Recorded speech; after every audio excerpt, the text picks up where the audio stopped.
श्रीयतिराजाय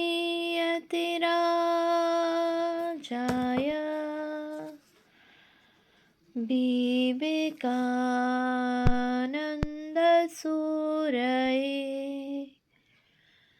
सच्चित्सुखस्वरूपाय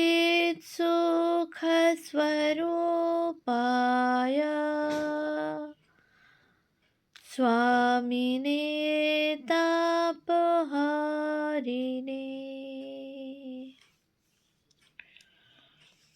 উদ্বোধন ১২৫ স্মরণে মননে বিশ্লেষণে গ্রন্থ থেকে পাঠ। পৃষ্ঠা সংখ্যা ৩৪৬। গ্রন্থ পরিক্রমায় উদ্বোধন পত্রিকা। উদ্বোধন পত্রিকায় বৌদ্ধ দর্শনের পাশাপাশি শ্রী চৈতন্য বিষয়েও সমধিক উৎসাহ দেখা গিয়েছে।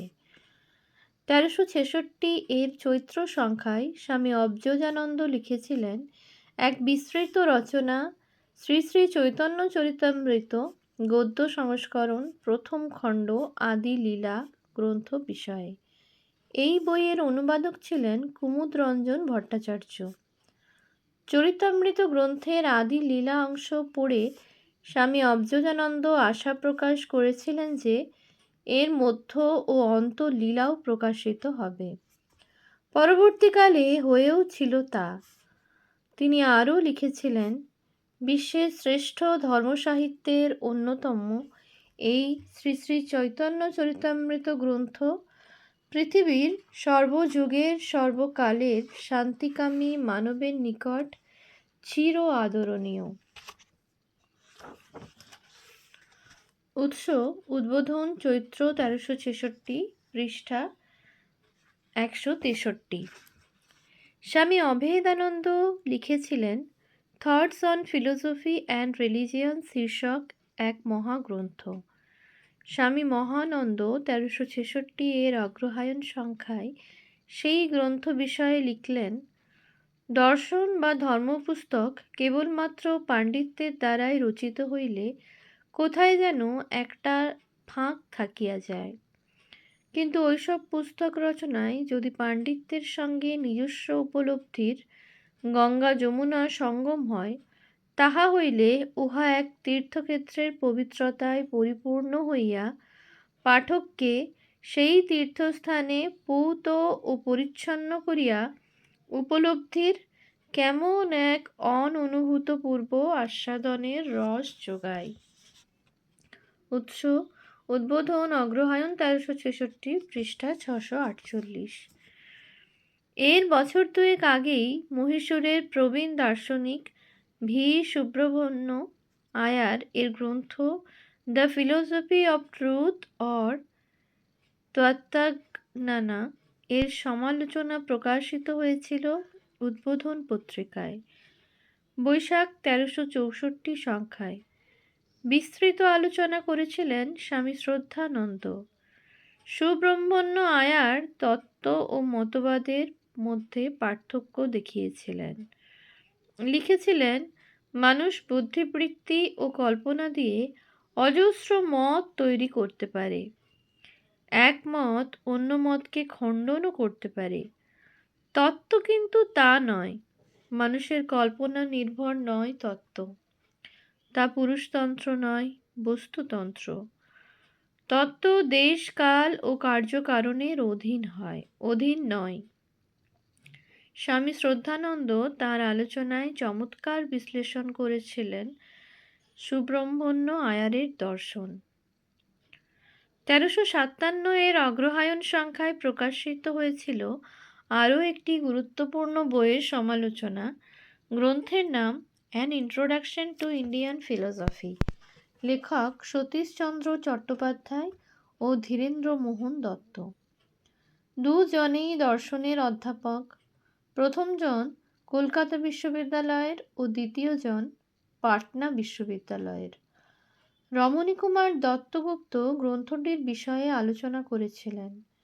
চারবাক, বৌদ্ধ, জৈন, ন্যায়, বৈশেষিক, সাংখ্য, যোগ, মীমাংসা ও বেদান্ত দর্শনগুলির অনুপুঙ্খ বিশ্লেষণ ছিল এই সুলিখিত গ্রন্থে। আর 1357 বঙ্গাব্দে মাঘ সংখ্যায় গোপিকামোহন ভট্টাচার্য আলোচনা করেছিলেন যোগেন্দ্রনাথ তর্ক, সাংখ্য, বেদান্ত তীর্থ প্রণীত প্রাচীন ভারতে দণ্ডনীতি গ্রন্থটির বিষয়ে, যে গ্রন্থে ভারতীয় সভ্যতার উৎস বেদ থেকে আরম্ভ করে রামায়ণ, মহাভারত, অর্থশাস্ত্র, নীতিশাস্ত্র, কাব্যসাহিত্য পর্যন্ত প্রচুর দৃষ্টান্ত সংগ্রহ করে গ্রন্থকার প্রাচীন ভারতের রাষ্ট্রীয় চরিত্র ও আদর্শ ব্যাখ্যা করেছিলেন। 1353 বৈশাখ সংখ্যায় স্বামী নির্লেপানন্দ ডক্টর ভূপেন্দ্রনাথ দত্ত অনুদিত মিস্টিক টেলস অফ লামা তারানাথা গ্রন্থটির সমালোচনা করে জানিয়েছিলেন যে বৈচিত্র্যময় ভারতবর্ষের সামাজিক ইতিহাস বিশ্লেষণ করতে হলে লামা তারানাথের বৌদ্ধ তন্ত্রবাদ অবহিত হওয়া প্রয়োজন। উৎস উদ্বোধন, বৈশাখ 1353, পৃষ্ঠা 218। এই বৌদ্ধ তন্ত্রবাদ নানা কৃষ্টির সংমিশ্রণে তৈরি। চক্র, মুদ্রা, ক্রিয়াকলাপ, তুকতাক, মারণ উচ্চাটন, ম্যাজিক, অলৌকিক, সিদ্ধাই ইত্যাদির এক অতি জটিল সংশ্লেষ এই তন্ত্র। ভূপেন্দ্রনাথ এর যথার্থ পরিচয় উদ্ঘাটন করেছেন তাঁর এই গ্রন্থটিতে। এই কথা উল্লেখ করা নিতান্ত বাহুল্য যে উদ্বোধন পত্রিকার মুখ্য উদ্দেশ্য শ্রীরামকৃষ্ণ ও বিবেকানন্দের দর্শন প্রচার করা। স্বভাবতই এই মনীষীদের জীবন ও দর্শন বিশ্লেষণ করে ইংরেজি, বাংলা বা অন্য ভাষায় যেসব গ্রন্থ বা সাময়িক পত্র প্রকাশিত হয়েছে গত 120-30 বছর ধরে, তার সমালোচনা উদ্বোধন পত্রিকায় প্রকাশিত হবে। সেটাই স্বাভাবিক। ঘটেছেও সেই অমোঘ ঘটনা। এখানে আমরা রামকৃষ্ণ বিষয়ে লিখিত অল্প কয়েকটি গ্রন্থের উল্লেখ করছি। ক্রিস্টোফার রিসারউড একটি গুরুত্বপূর্ণ গ্রন্থ প্রণয়ন করেছিলেন। গ্রন্থের নাম রামকৃষ্ণ অ্যান্ড হিজ ডিসাইপলস এবং সেটি অদ্বৈত আশ্রম থেকে প্রকাশিত হয়েছিল। 1372 শ্রাবণ সংখ্যায় স্বামী সত্যঘনানন্দ এই বইটির বিস্তৃত পরিচয় দিয়েছিলেন। ইসারউড ধর্মীয় সাহিত্য জগতে এক সুপরিচিত ব্যক্তিত্ব। গীতার সুন্দর ছন্দানুবাদ তিনি করেছিলেন। ইংরেজি ভাষাভাষীদের জন্য তিনি শ্রীরামকৃষ্ণের জীবনী লিখলেন এবং সেই রচনাকার্যে তিনি স্বামী প্রভবানন্দজি ও অন্যান্য কৃতী ব্যক্তির সাহায্য গ্রহণ করেছিলেন। স্বামী সত্যঘনানন্দ লিখেছেন, ধর্মজগতে শ্রীরামকৃষ্ণের অতুলনীয় দান আজ সর্বত্র স্বীকৃত। তার পাশ্চাত্য জীবনী লেখক মনীষী ম্যাক্সমূলার ও রোমা রোলাকে জীবনের এই দেব জীবনের অতলস্পর্শী গভীরতা বিস্মিত করেছে। আর্য ভারতের 2500 বছরের ইতিহাসে যাবতীয় ধর্মসাধনার প্রত্যেকটি মূল সত্য তিনি প্রত্যক্ষ করেছেন। উৎস উদ্বোধন, শ্রাবণ 1372, পৃষ্ঠা 381। শ্রীরামকৃষ্ণের জীবন অনবদ্য ও অভূতপূর্ব।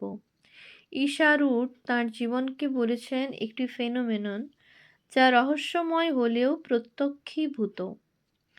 1359 শ্রাবণ সংখ্যায় স্বামী গম্ভীরানন্দ, বিশিষ্ট গবেষক ব্রজেন্দ্রনাথ বন্দ্যোপাধ্যায় ও সজনীকান্ত দাশের লেখা শ্রীরামকৃষ্ণ পরমহংস সমসাময়িক দৃষ্টিতে গ্রন্থটির সমালোচনা করেছিলেন। ব্রজেন্দ্রনাথ ও সজনীকান্ত কেউই ভক্তিমার্গে বিচরণ করতেন না। তারা খুব স্পষ্টভাবেই জানিয়েছিলেন যে সন্ন্যাসী ও গৃহী শিষ্য ভক্তদের স্মৃতিকথা তারা সচেতনভাবেই ব্যবহার করেননি। তারা শ্রীরামকৃষ্ণকে বুঝতে চেয়েছেন বিজ্ঞানসম্মত গবেষণা প্রণালী অবলম্বন করে। স্বামী গম্ভীরানন্দ তাঁর আলোচনায় এই দৃষ্টিভঙ্গিকে সমাদর করেও জানিয়েছিলেন, তথাপি মনে হয় সাক্ষাৎ শিষ্যদের উক্তিকে আর একটু স্থান দিলে মন্দ হইত না। উৎস উদ্বোধন শ্রাবণ ১৩৫৯ পৃষ্ঠা ৩৮৬। মাস্টার মশাই মহেন্দ্রনাথ গুপ্ত লিখিত ৫ খণ্ডে শ্রী শ্রী রামকৃষ্ণ কথামৃত এর যথাযোগ্য সমালোচনা তো হয়েই ছিল উদ্বোধন পত্রিকায়, সে বিষয়ে আলাদা করে উল্লেখ করার বিশেষ প্রয়োজন নেই। কিন্তু স্বামী নিত্যাত্মানন্দ ১৬টি ভাগে যে শ্রীমদর্শন প্রণয়ন করেছিলেন, সেই তথ্য সম্পর্কে সাধারণ পাঠককে অবগত করা যেতে পারে। ১৩৭৯ বঙ্গাব্দের জ্যৈষ্ঠ সংখ্যায় একটি অস্বাক্ষরিত রচনায় এর অষ্টম ভাগ সম্পর্কে লেখা হয়েছিল, বর্তমান অষ্টম ভাগটির আশ্রয় ভগবান শ্রী রামকৃষ্ণদেবের ধর্ম সমন্বয়ের উদার অমৃতময়ী বাণী। উৎস উদ্বোধন জ্যৈষ্ঠ ১৩৭৯ পৃষ্ঠা ২৬৫। ১৩৯১ এর বৈশাখ সংখ্যায় প্রকাশিত হয়েছিল দেবব্রত বসু রায়ের লেখা দেবালয়ে দেবালয়ে শ্রীরামকৃষ্ণ নামে একটি বই। গ্রন্থটির বিষয়ে লিখেছিলেন স্বামী চৈতন্যানন্দ। সমালোচক জানিয়েছেন বইটি একটু অন্য ধরনের। শ্রীরামকৃষ্ণ যেসব মন্দির, মসজিদ, গির্জা পরিদর্শন করেছিলেন, সেই ধর্মস্থানগুলির ইতিহাস ও পরিচয় লেখক এই গ্রন্থে সন্নিবেশ করেছেন। স্বামী লোকেশ্বরানন্দ এই গ্রন্থের উপযোগী ভূমিকাও লিখে দিয়েছিলেন। এই একই সংখ্যায় প্রকাশিত হয়েছিল রামকৃষ্ণ মঠ ও রামকৃষ্ণ মিশনের ১৯৮০ সালের কনভেনশনের মূল্যবান রিপোর্টের বিশ্লেষণী প্রবন্ধ। এই ধরনের রিপোর্ট বা প্রতিবেদন উদ্বোধন এর সমালোচনা বিভাগে প্রায়ই প্রকাশিত হয়েছে। যদুগোপাল মুখোপাধ্যায়ের বিপ্লবী জীবনের কথা সকলেই জানেন। তার ভাই ধনগোপাল মুখোপাধ্যায়ও বিপ্লবী কর্মকাণ্ডের সঙ্গে যুক্ত ছিলেন। এরা সকলেই ছিলেন রামকৃষ্ণ বিবেকানন্দ ভক্ত। ধনগোপাল ১৯২৬ খ্রিস্টাব্দে লিখেছিলেন Shri Ramakrishna the face of silence নামে একটি বই। পরে এটির বঙ্গানুবাদ হয়েছিল। সে গ্রন্থের নাম শ্রী রামকৃষ্ণ নৈশব্দের রূপ। ১৩৯৭ বঙ্গাব্দে এই বইটিরও পরিচিতি দেওয়া হয়েছিল উদ্বোধন এ। জীবন মুখোপাধ্যায়ের গ্রন্থালোচনায় জানানো হয়েছিল যে লেখক খুব বেশি নতুন তথ্য প্রদান করেননি। কিছু ভুল তথ্য ইংরেজি বইতে ছিল, সেগুলির সংশোধন করা হয়েছিল। শ্রী রামকৃষ্ণ চর্চার সঙ্গে শ্রী শ্রী মা অর্থাৎ সারদা দেবীর জীবন ও কর্মকাণ্ড নিয়ে গবেষণা যে সংলগ্ন থাকবে, সে তো অনিবার্য ঘটনা। উদ্বোধন পত্রিকার নানা পর্বে শ্রী মাকে অবলম্বন করে লেখা অজস্র ছোট বড় গ্রন্থের আলোচনা প্রকাশিত হয়েছে। আপাতত আমরা সাম্প্রতিককালে প্রকাশিত কয়েকটি গ্রন্থের উল্লেখ করছি। স্বামী হিরণময়ানন্দ ১৩৮৬ এর পৌষ সংখ্যায় আলোচনা করেছিলেন অভয়া দাশগুপ্তের লেখা শ্রী শ্রী সারদা দেবী আত্মকথা গ্রন্থটির বিষয়ে। অভয়া দাশগুপ্তের পিতা ছিলেন শ্রী শ্রী মার প্রত্যক্ষ কৃপাধন্য বিনোদেশ্বর দাশগুপ্ত। তিনি রামকৃষ্ণদেবের অন্য পার্শ্বদেরও সঙ্গ লাভ করেছিলেন। ফলে অভয়া দাশগুপ্তের ভাণ্ডারে ছিল অজস্র তথ্য ও পৈতৃক স্মৃতি। এই গ্রন্থটির ৩টি অধ্যায়। কামারপুকুরে শ্রী শ্রী মায়ের বসবাসকাল পর্যন্ত প্রথম অধ্যায়, দ্বিতীয় অধ্যায়ে আছে দক্ষিণেশ্বর যুগের কথা, আর তৃতীয় অধ্যায়ে আছে শ্রী রামকৃষ্ণের অন্তর্লীলার কথা। এছাড়াও রয়েছে ভক্তদের কথা এবং শ্রী মার স্বরূপ ও তাঁর কিছু কিছু বাণী প্রসঙ্গ। এই অসাধারণ আধ্যাত্মিক প্রজ্ঞাময় জীবন সম্পর্কে অভয়া দাশগুপ্ত যে অজস্র উপাদান তাঁর গ্রন্থে সন্নিবেশ করেছেন, তার গুরুত্ব অপরিসীম। স্বামী হিরণময়ানন্দ শুধু একটু আক্ষেপ করে বলেছেন যে সমস্ত আকর গ্রন্থ থেকে এই আত্মকথাটি সংকলিত হয়েছে, পরিশিষ্টে সেই সব গ্রন্থের নাম ও নির্দিষ্ট পত্রাঙ্ক দেওয়া বিশেষ প্রয়োজন ছিল। উৎস: উদ্বোধন, পৌষ ১৩৮৬, পৃষ্ঠা ৬৮০। ওম শান্তি শান্তি শান্তি। হরিঃ ওম তৎসৎ। শ্রীরামকৃষ্ণার্পণমস্তু।